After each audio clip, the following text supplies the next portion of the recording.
Nursery থেকে এরকম বাঁধাকপি ফুলকপির চারা নিয়ে এসে 10 ইঞ্চি এরকম 10 ইঞ্চি গ্রো ব্যাগের মধ্যে আমি গাছগুলোকে বসিয়ে দিয়েছি। 10 ইঞ্চি গ্রো ব্যাগের জন্যে আমি মাটির নিচে 1 ভাগ, ভার্মি কম্পোস্ট 1 ভাগ আর বালি 1 ভাগ, তার সাথে নিয়েছি 1 চামচ খোল, 1 চামচ তোমার ডিএপি আর 1 চামচ এরকম ফাঙ্গিসাইড দিয়ে মাটিটাকে আমি তৈরি করে নিয়েছি। শীতকালে মাটি তৈরি করতে গেলে খুব ঝুরঝুরে করতে হবে, তাহলে গাছগুলো খুব তাড়াতাড়ি তোমার বাড়বে।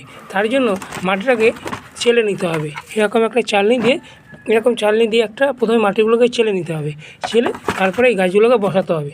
সপ্তাহে 2 বার করে পাতলা করে সর্ষের খোল পচায় জল দিতে হবে। তাহলেই 48 দিনের মাথাতে এই গাছগুলো থেকে ফুলকপি এবং বাঁধাকপি খুব সহজেই পাওয়া যাবে।